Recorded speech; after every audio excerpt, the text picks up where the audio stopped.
April 25న Sarangapani జాతకం cinema విడుదలవుతుంది. And ఇవాళ విజయవాడ రావడానికి ముఖ్యమైన కారణం ఇక్కడ ఉన్న ఆడియన్స్ని, ఇక్కడ ఉన్న ప్రేక్షకుల్ని కలవాలనే ముఖ్య ఉద్దేశం అది. ఉండడం వల్లనే మనకి బిజినెస్ మంచిగా ఉంటుందని ఏదైతే తారీఖు డిసైడ్ చేస్తారో, అంటే ఫర్ ఎగ్జాంపుల్ ఇది కూడా 18న విడుదల అవ్వాల్సింది 25కు పుష్ చేస్తాం. కేవలం కాస్త థియేటర్స్ అవైలబిలిటీ, తర్వాత పీపుల్ మూవ్మెంట్ని దృష్టిలో ఉంచుకొని తీసుకున్న నిర్ణయం మా ప్రొడ్యూసర్ గారు. సో అందుకనే అది ఇప్పుడు అదే జాతకం, అదే మాకు ఫేవర్ అని అనుకొని చేయడం తప్పితే ఈ డేట్ బాగుంది కాబట్టి మేము ఆ రోజు వస్తాం అనుకునే అంటే పరిస్థితి ఉండకపోవచ్చు సాధారణంగా. ఈ సినిమా చేయకపోతే నేను యాక్టర్గా పెద్ద సాధించింది ఏమి ఉండకపోద్దేమో అని, అంటే సాధించలేని ఆ ఫీలింగ్ వస్తుందేమో అని ఖచ్చితంగా. నేను పైగా ఇంద్రగంటి మోహన్ కృష్ణ గారికి నేను పెద్ద అభిమానిని, వారి రచనకి, తర్వాత వారి సినిమాలకి. సో నటుడిగా నాకు కూడా ఒక కొత్త లీప్, అంటే కొత్త ఒక మెట్టు ఎక్కినట్టు ఉంటుందని నాకు భావించాను. అలాగే మా ప్రొడ్యూసర్ గారు కృష్ణప్రసాద్ గారు, అలాగే విద్యా గారు, they all carry a legacy of దాదాపు 50+ ఇయర్స్ అనుకుంటున్నా. 50 ఇయర్స్, 30, ఓకే పర్లేదు, నువ్వు ఇంకొక 30 తీసుకెళ్తావు కాబట్టి. సో అంత పెద్ద లెగసీ ఉన్న సంస్థ. సో ఇలాంటి వాళ్ళతో పనిచేయడం నాకు అదృష్టం నేను భావించి I came forward to do this film. And పైగా కోర్ట్ సినిమా రీసెంట్లీ మీరు చూసినట్టయితే చాలా ఆదరణ దొరుకుతుంది దానికి కూడా. అండ్ నాకు కూడా ఏమో అనిపిస్తుంది అంటే, ఇందాక నేను పొద్దున బాబాయ్ హోటల్లో ఉన్నప్పుడు నాకు అదే చాలామంది వచ్చి కాంటెంట్ బేస్డ్ సినిమాలు బాగుంటున్నాయని నాకు చెప్పడం వల్ల నాకు కూడా అర్థమవుతుంది దట్ ఇలాంటి సినిమాలు, కాంటెంట్ రిచ్ సినిమాలు అందరూ ఆదరిస్తున్నారు. కటింగ్ అక్రాస్ ద యూనో, ఏదైతే ఏబీసీ అనేదో మాట్లాడుతుంటామో, అదే ఒకసారి ఇడ్లీ తింటే ఇంకోసారి దోశ తిన్నట్టు అది కూడా బేసిక్లీ. అంటే నేను ఇప్పుడే ఆ హోటల్ నుంచి వస్తుంటే నాకు ఇంకా ఫుడ్ గుర్తొస్తుంది. సో నిజంగా బాబాయ్ అంటే నాకు విజయవాడ ఇంత పవర్ని ఇచ్చింది అని ఫీల్ అవుతున్నారు. సో అలాగే కదా. మోస్ట్ ఇంపార్టెంట్లీ ఏంటంటే, ఈ జాతకాలు నమ్మి జాతకాల ద్వారా వచ్చే అడ్వాంటేజెస్, డిసడ్వాంటేజెస్, తర్వాత మనం నమ్ముకునే నమ్మకాల వల్ల ఎదుటి వాళ్ళకి వచ్చే ఇబ్బందులు కష్టాలు, అంటే ఇబ్బందులు కొంచెం వచ్చే ఇబ్బందులు. అంటే మీరు ట్రైలర్ చూస్తుంటే మీకు అర్థమవుతుంటుంది. నేను పెళ్లి గురించి ఇవాళ రేపా అన్నట్టు. ఓకే, సో పెళ్లి గురించి ఇవాళ రేపా అన్నట్టు ఏదైతే ఈ చిన్న కన్ఫ్యూజన్ ఉంటుందో, ఆ కన్ఫ్యూజన్ ద్వారా వచ్చే ఇబ్బందులు ఎలా ఉంటాయో, సో వీటన్నిటినీ సార్ ఒక అద్భుతమైన కథాంశం, అంటే మంచి స్క్రీన్ ప్లే రాయడం వల్ల ఇది మోర్ దెన్ కామెడీ ఏంటంటే హ్యూమర్, అంటే సిచ్యువేషనల్ హ్యూమర్ అంటాం కదా, అంటే సందర్భాలు అనుసారంగా మనకు ఎంత హ్యూమర్ వస్తుందనే దాన్ని చాలా బాగా డిజైన్ చేశారు సార్. సో కథ విన్నెమ్మటే నాకు చాలా, ఐ వాజ్ వెరీ ఎక్సైటెడ్. ఇలాంటి కథలు చేయాలి, ఇలాంటి కథలు చెప్పాలని నాకు చాలా బలంగా అనిపించింది. సో నేను ఇంతకుముందు ఏం చేస్తున్న సినిమాల కంటే కూడా ఒక నటుడుగా ఇలాంటి సినిమా చేయడం వల్ల నేను చాలా నేర్చుకోవచ్చు అనే దాంతో ఇంకా మీదట ఎప్పుడు వివేక్ సాగర్ లాంటి వివేక్ సాగర్ లాంటి కాదు, వివేక్ సాగర్ తోటే పనిచేయాలని చాలా బలంగా అనిపిస్తుంది. ఎందుకంటే నా స్నేహితుడు, దాదాపు 10 ఏళ్ల పైగా నాకు పరిచయం ఉన్న స్నేహితుడు. సో నేను ఒక నటుడుగా ఎలా ముందుకెళ్తున్నాడో, అతను కూడా ఒక మ్యూజిషియన్గా చాలా ముందుకెళ్తున్నాడు. సినిమాలో కొత్త వైవిధ్యమైన సంగీతాన్ని అందిస్తున్నాడు. అండ్ ఎస్పెషల్లీ మీరు ఆయన సంగీతం కూడా చూస్తే సార్ చేసిన సమ్మోహనంకి ఒకలాగా, అలాగే మళ్ళీ తర్వాత మన ఆ అమ్మాయి గురించి మీకు చెప్పాలి, లేకపోతే రీసెంట్గా వచ్చిన, అంటే ఒక 3 months ముందు వచ్చిన 35 సినిమా. సో ప్రతి సినిమాకి అతను కూడా కొత్తగా అతన్ని ఆవిష్కరించుకుంటున్నాడు. సో అది నాకు ఇంకా, సో అలాంటి స్నేహితులు ఉన్నప్పుడు మనకు కూడా కాస్త మనం కూడా ఏమైనా చేయాలి కదా అన్నట్టు అనిపిస్తుంది. సో అంటే నేను అది ఎక్స్పెక్ట్ చేస్తారనే మేము ది గ్రేట్ డాక్టర్ రూపా గారు అందుకే తీసుకొచ్చాం అనమాట పిక్చర్లోకి. సో నా డ్యాన్స్ చూసినా చూడకపోయినా ఈ డ్యాన్స్ మాత్రం అందరూ ఖచ్చితంగా చూడాలని మేము బిలీవ్ చేసాం. సో నాకంటే చాలా అందమైన మంచి డాన్సర్ డాక్టర్ రూపా గారు. సో అందుకనే వీరు ఉండడం వల్ల నేను కూడా చేయాల్సి వచ్చింది. సో చేసేసాను. అలానే లేదండి, అన్ని రకాలు నేను ముందర నుంచి నా కెరియర్లో చాలామందికి పర్లేదు, ఇక్కడి నుంచి మాట్లాడతాను. ఐ థింక్ ఇట్స్ ఆడిబుల్ అన్ని మైక్స్కి రావు. జనరల్లీ నేను ప్రతి ఫస్ట్ సినిమా నుంచి ఇప్పటివరకు నేను చేసిన 12 సినిమాల్లోనూ ఒక సినిమాకి ఇంకో సినిమాకి పొంతన ఉండదు. అది డెలిబరేట్గా నేను చేస్తాను. చాలామందికి కమర్షియల్ టర్మ్స్లో తెలియని విషయం ఏంటంటే, నాకు అన్నిటికంటే నా పెద్ద హిట్ కమర్షియల్లీ జెంటిల్మన్.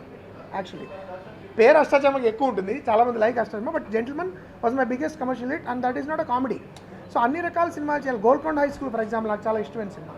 సో ఒక్క రీజన్ ఏంటంటే ఇప్పుడు యాక్షన్ సినిమాలు ఎక్కువైపోయాయి, నరకుళ్ళు రక్తపాతాలు ఎక్కువయ్యాయి, బ్లడ్ షెడ్ ఎక్కువైంది మన సినిమాలో. జనరలీ నా కుటుంబంతో వెళ్ళి చూడడానికి సినిమాలు ఉన్నట్లు, అంటే సరదాగా వెళ్ళి ఒక మంచి ఫన్ ఫిల్మ్ చూద్దాము అంటే మనకు గతంలో తెలుగులో సంవత్సరానికి ఒక 4-5 సినిమాలు వచ్చేవి. జంజాల్ గారని, ఈవీవి గారని, లేకపోతే రేలంగి నరసింహారావు గారని, తర్వాత ఎస్వి కృష్ణారెడ్డి గారు, ఇలా ఒక 5 సినిమాలు జస్ట్ ఫర్ ఫ్యామిలీ, అవి తగ్గాయి అని అనిపించింది. ఉన్న కామెడీస్ కూడా ఎట్లా ఉన్నాయంటే either there little adult humour ఉంటుంది, రీల్ బేస్డ్ హ్యూమర్ ఉంటుంది. అలా కాకుండా మొత్తం ఏజ్ అక్రాస్ ఏజ్ బార్, ముసలివాళ్ళ దగ్గర నుంచి చిన్నపిల్లల వరకు కూడా వెళ్ళి కూర్చుని చూడగలిగే ఒక మంచి కామెడీ చేయాలి అని నాకు ఎప్పటి నుంచి ఒక 4-5 ఏళ్ళుగా ఉన్న ఐడియా ఇది. ఫైనల్లీ ఈ సినిమా ద్వారా తీరింది. దట్ ఈస్ అంటే దర్శి మొదటి ట్రిగర్ అదేనండి, నా చావు నేజ్ వస్తా ఇస్ ద ఫస్ట్ ట్రిగర్. తర్వాత F2 లాంటి సినిమాలో సపోర్టింగ్ రోల్లో కూడా చాలా మంచి హ్యూమర్ చేశాడు. ముఖ్యంగా సేవ్ ద టైగర్స్ అని ఒక వెబ్ సిరీస్ చేశాడు. సో బేసికల్లీ ఒక నటుడు, వైవిధ్యపరమైన నటుడికి అన్నీ చేయగలగాలి, అట్లాంటి నటుడు దర్శి. ఇంకోటి ఈ సినిమాలో ఏంటంటే సాధారణంగా కామెడీ సినిమాలు అంటే మన వాళ్ళు ఏమనుకుంటారంటే కామెడీ చేయాలి అనుకుంటారు, అంటే ఏదో మొహాన్ని ఎట్లా తిప్పాలి, వెకిలి వేషాలు వేయాలి, పిచ్చిగంతులు వేయాలని. అలా కాకుండా వాళ్ళ క్యారెక్టర్ వాళ్ళు సరిగ్గా చేస్తే మనకి నవ్వు రావాలి. దీనిలో సారంగపడి అనేవాడు నానా అవస్థలు పడుతుంటే అతను చూసి మనం నవ్వాలి, కానీ అతను మనం నవ్వించడానికి ట్రై చేయకూడదు. అది అర్థం చేసుకునే నటుడు కావాలి ఈ సినిమాకే నేను అనుకున్నాను. నాకు లక్కీగా దర్శి దొరికింది. ఈ లక్కీగా ఈ సినిమాలో అందరికీ అలాంటి పాత్రలు ఉన్నాయి. ఇంకోటి ఏంటంటే వాళ్ళు ఎప్పుడు అంతకుముందు చేయని లాంటి పాత్ర చేశారు దీనిలో. ఇప్పుడు భరణి గారిని అంతకుముందు ఎప్పుడు అలా చూసి ఉంటారు, ఈ సినిమాలో చూసినట్టు. శ్రీనివాస శాస్త్రాలు చాలా కొత్తగా ఉంటారు. నరేష్ గారు తండ్రి పాత్ర చేసినా కొంచెం వేరేగా ఉంటుంది.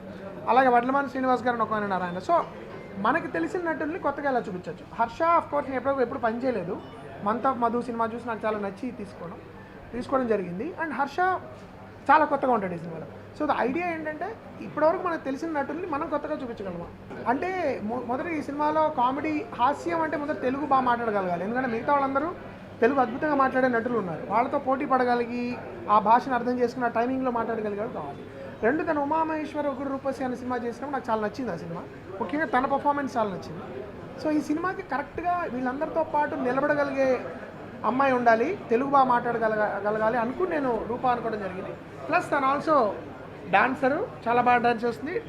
మాకు సెట్ మీద ఎప్పుడైనా జ్వరాలు వచ్చినప్పుడు డాక్టర్ కూడా డోలో 650 అని ఇస్తూ ఉండేది. సో మల్టీపర్పస్ ఇది ఉంటుంది మనకి. అమ్మాయిని హైర్ చేసుకుంటే అన్ని విధాలుగా మనకి లాభదాయకం అని చెప్పి నేను రూపాన్ని తీసుకోవడం జరిగింది. But she's a brilliant actor. ఈ సినిమాలో మీరు చూస్తారు, చాలా బాగా చేస్తారు. డెఫినెట్గా చాలా కొత్తగా ఉండబోతుంది. Like full fun on entertainment. I think this the first time నేను ఒక comedy rom com film I think this the first time ఒక రామ్ కామ్ ఫిలిం చేయడం కంప్లీట్. అండ్ ఇంద్రగంటి గారు ఆయన మార్క్ కామెడీకి ఆయన చాలా సపరేట్ మార్క్ ఉంటుంది ఆయన ఇంద్రగంటి గారి సినిమాల్లో. సో ఆయన నా డ్రీమ్ డైరెక్టర్, ఆయనతో వర్క్ చేయడం అనేది. So I think and Priyadarshi is like he being a wonderful actor and with every cinema grow అవుతున్నారు ఆయన. సీనియర్ యాక్టర్ దర్శి వయసు మీరు ఎన్నో సంవత్సరాలు పెంచేశారు.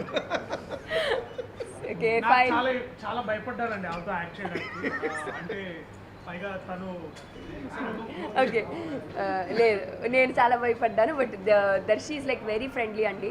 చాలా అంటే ఆయన ఎక్కడుంటే అక్కడ ఫుల్ ఎంటర్టైన్మెంట్ వైబ్ ఉంటుంది, ఫుల్ ఎంజాయ్మెంట్ మూడ్ ఉంటుంది. సో అంటే ప్రతి చోట ఒక కొత్త కోణం ఆవిష్కరిస్తామని అట్లా. But yeah it's beautiful. చాలా బాగా అనిపించింది, ఫుల్ నవ్వుకున్నాను నేను. నెరేషన్ మొత్తం నేను నవ్వుతూనే ఉన్నాను.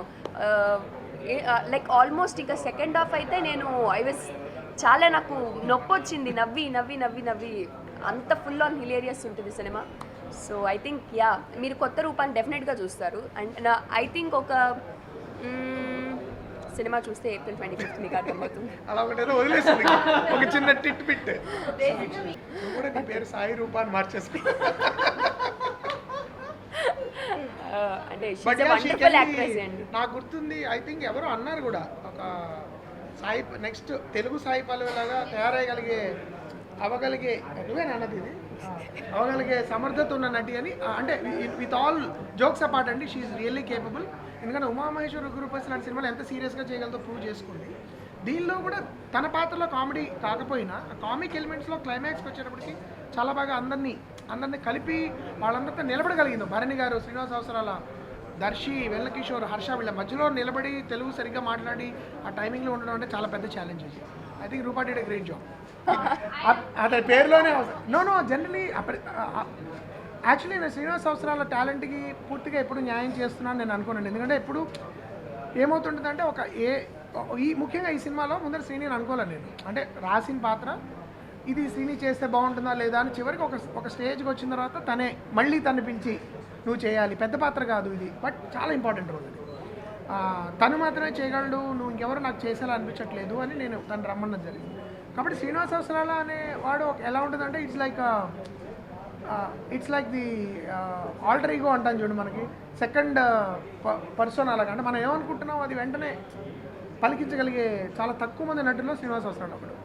And it's a great character. ఈ సినిమాలో ఇప్పటివరకు శ్రీని ఎవరు ఇలా చూసుండరు. రెండు, తను ఇలా చూసుకోలేదు. కాబట్టి I hope it's great thing. దానిలో కొంత నిజం ఉందండి. అది దాని తాలూకు వివరాలు నేను ఇప్పుడు చెప్పలేను. We are still discussing. ఖచ్చితంగా అంటే it's like a dream project అది నాకు. మనం అనుకుంటాం కదా లైఫ్లో ఈ సినిమా చేస్తే ఇంకా this is it, do or die kind of project అది. దానికి చాలా శ్రమ పడాలి, టైం వెచ్చించాలి. దాదాపు ఒక సంవత్సరంన్నర పడుతుంది. ప్రీ ప్రొడక్షన్ షూట్కే పడుతుంది అది. సో అది వచ్చినప్పుడు అఫీషియల్గా I will be able to talk more about it, but definitely we are discussing it seriously. అనిపిస్తుంది అంటే మనకి బేసిక్గా విజయవాడలో అంత ఎక్స్పోజర్ ఉండదు కదా, మెయిన్లీ అమ్మాయిలకి అంటే అంత అవుట్ గోయింగ్ ఉండదు. At least my family is like very orthodox family. But Vijayawada వాళ్ళు చాలా టాలెంటెడ్ అండి, లైక్ చాలా talented people. Sir is from Vijayawada as well. So yeah, bundles talent ఉంటుంది మా విజయవాడ వాళ్ళలో. I think yes, I found the right space. కరెక్ట్గా మంచి సినిమాల్లో అలా ప్లేస్ అయ్యాను లక్కీగా. అండ్ ఇంద్రగంటి గారితో వర్క్ చేయడం ఇట్లాగా ఐఎమ్ సో హ్యాపీ. మన విజయవాడ పేరు అన్ని చోట్ల వినిపిస్తుంది. ఈరోజు ఎక్కడికి వెళ్ళినా అరే మన విజయవాడ అమ్మాయి సినిమాల్లో చేస్తుంది అంటే లైక్ ఐఎమ్ ప్రౌడ్, హ్యాపీ. చాలా ఇంకా మన విజయవాడ అమ్మాయిలు రావాలి ఇండస్ట్రీలోకి అని కోరుకుంటున్నాం. లేదు, నాకు నా మెడిసిన్ ఉంది కదా, సో ప్యారలల్ ఎగ్జామ్స్ కూడా రాసుకుంటూ ఎలా మేనేజ్ చేస్తున్నారంటే అట్లా ఏం చేస్తాం. సో అంటే అలవాటైపోయిందండి, లైక్ చదువుకుంటూ యాక్టింగ్ చేసుకుంటూ అట్లా మేనేజింగ్. లైక్ దానికంటే కరెక్ట్గా ప్రణాళిక నేను చెప్పలేను ఎలా చేస్తున్నాను అనేది, బట్ అలా going with the flow. Yeah, definitely. It's great addition to my life in terms of overall my understanding with life. కానీ చాలా మారుతుంది. అంటే మాన్యుమెంటల్ డిఫరెన్స్ వస్తుంది కదా ఆడవాళ్ళు మగవాళ్ళ జీవితంలోకి వస్తే బేసికల్లీ. అలాగే ఆ డిఫరెన్స్ వచ్చింది డెఫినెట్లీ. నేను సహకారం అంటే డెఫినెట్లీ వాళ్ళు ఇన్వాల్వ్ అవ్వరు. ఫ్యామిలీ బేసికలీ నా డెసిషన్ మేకింగ్ ఇన్వాల్వ్ అవ్వరు. వాళ్ళు సినిమా చూసి బాగుంది బాగాలేదు, ఎందుకు బాగాలేదని చాలా బాగా ట్రోల్ చేస్తారు. సో అదొకటి చాలా బాగా అనిపిస్తుంది అన్నమాట. తప్పకుండా. అంటే నేను దానికి ముందు నేను కూడా స్క్రీన్ రైటింగ్ నేర్చుకోవాలి, కాసేపు నేర్చుకొని చూద్దాం ముందు.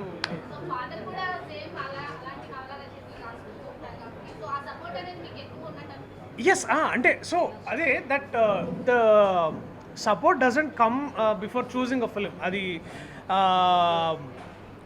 Support is in life. కాకపోతే నేను అనేది ఏంటంటే సినిమా చూసే వాళ్ళు ఎక్కువ నా వర్క్ని డిసైడ్ చేస్తారు, జడ్జ్ చేస్తారు. So that is what is. Finally movie గురించి ఏంటంటే 25వ తారీఖు మీ అందరినీ థియేటర్స్కి ఆహ్వానిస్తున్నాం. ఎందుకంటే ఈ సినిమా చూసి మీరు అందరూ సంతోషిస్తారని మా గట్టి నమ్మకం. కామెడీస్ జనరల్లీ థియేటర్స్లో ఎలా వర్కౌట్ అవుతాయో మీ అందరికి తెలుసు. కామెడీ సినిమాలో ఎస్పెషల్లీ ఇంద్రగంటి మోహన్ కృష్ణ గారు రచన దర్శకత్వం ఇచ్చిన ఇంతకుముందు చిత్రాల్లో మీరు చూసుంటారు. తెలుగు స్పష్టంగా వినపడమే కాదు, తెలుగు స్పష్టంగా మీకు వినబడుతుంది, కనబడుతుంది. భాషాభిమానం ఉన్న వాళ్ళు ప్రతి ఒక్కళ్ళకి చాలా ఎక్కువగా నచ్చుతుంది. అదొక్కటే రీజన్ కాదు. సినిమా మీకు పూర్తిగా చూసిన 2.5 గంటలు మీకు హ్యాపీనెస్. సో దయచేసి మీరు థియేటర్స్కి రండి. మీరు నిజంగా ఇంకా మేము చెప్పేది నమ్మకపోతే రేపు వైజాగ్లో మేము ఒక షో వేస్తున్నాం, దాని నుంచి వచ్చే రిజల్ట్ని చూసుకొనైనా మీరు టికెట్స్ బుక్ చేసుకోండి. ఆల్రెడీ బుక్ మై షోలో మిగతా డిస్ట్రిక్ట్ కానీ యాప్స్లో ఆల్రెడీ క్యూరియాసిటీ చాలా ఎక్కువ ఉందని మాకు ఇప్పుడిప్పుడే రిపోర్ట్స్ వస్తున్నాయి. So all the very best for us and also requesting Bezawada ప్రేక్షకులందరికీ మీ ఆదరణ కోసం మిమ్మల్ని థియేటర్స్కి ఆహ్వానించాలనుకుంటున్నాం. సో అందరూ కుటుంబాలతో సార్ అన్నట్టు పర కుటుంబాలతో కూడా వచ్చి మీ స్నేహితులతో కూడా వచ్చి చూడదగ్గ cinema. Thank you so much అందరూ.